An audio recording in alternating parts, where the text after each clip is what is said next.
दोस्तों, हर महीने की पहली तारीख की तरह इस बार भी 1 जून 2026 से हमारे देश में बड़े बदलाव, नए नियम लागू होने जा रहे हैं, जिनका सीधा असर आम आदमी की जेब पर पड़ने वाला है।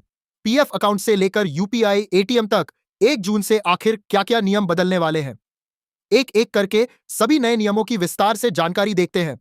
क्योंकि LPG, gas, cylinder, petrol, diesel समेत 1 जून से 10 बड़े नियम बदलने जा रहे हैं। तो चलिए, सबसे पहला अपडेट देखिए आप। 1 जून से पेट्रोल, डीजल और एटीएफ यानी जो हवाई ईंधन होता है, हवाई फ्यूल, उसके निर्यात पर नया शुल्क लगेगा।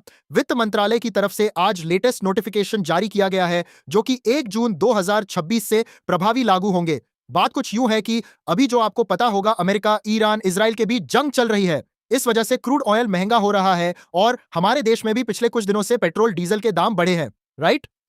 तो इन्हीं बढ़ती कीमतों को नियंत्रित करने के लिए अब सरकार ने बड़ा फैसला लिया है।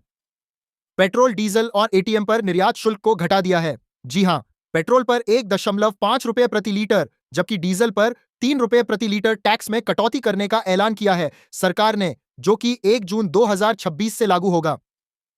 निर्यात शुल्क यानी एक्सपोर्ट ड्यूटी में कट किया है या केंद्र सरकार की तरफ से। तो वैसे आम आदमी के लिए इसका कोई खास फर्क नहीं पड़ने वाला, घरेलू स्तर पर जो इंडिया लेवल पर टैक्स में कोई बदलाव नहीं किया है। यह तो एक्सपोर्ट ड्यूटी से संबंधित फैसला है। एक्सपोर्ट ड्यूटी में कटौती करने का फैसला सरकार ने ऐसे समय में लिया जब इंटरनेशनल मार्केट में कच्चे तेल की कीमतों में थोड़ी सी नरमी देखने को मिल रही है।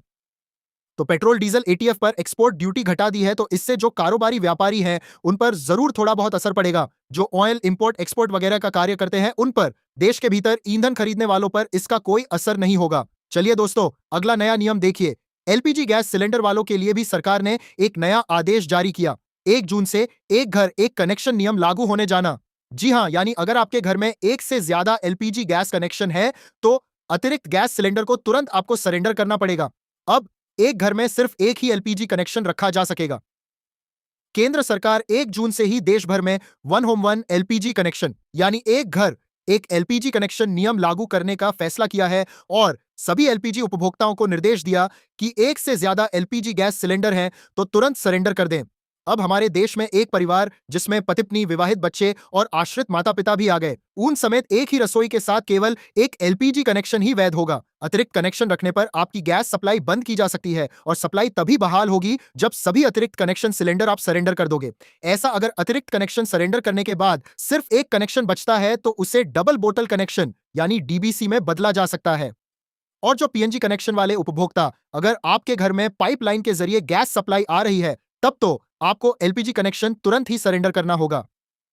यह सरकार की तरफ से मुख्य नियम और निर्देश जारी किए हैं। पीएनजी कनेक्शन लेने वालों को 30 दिनों के अंदर अंदर अपना एलपीजी कनेक्शन सरेंडर करना होगा। अब सरकार ने यह फैसला क्यों लिया? क्योंकि अभी एलपीजी का संकट चल रहा, क्राइसिस चल रहा, तो इस मौके में जरूरतमंद परिवारों को नया एलपीजी कनेक्शन उपलब्ध कराया जा सके और सब्सिडी वाले सिलेंडरों का दुरुपयोग रोकना, ब्लैक मार्केटिंग रोकना वगैरह वगैरह। तो सिंपल बात यह है कि अब एक घर में केवल एक ही दूसरे गैस कनेक्शन भेद होगा, एक राशन कार्ड पर। अगर आप अपने माता पिता से, भाई भाभी से अलग रहते हैं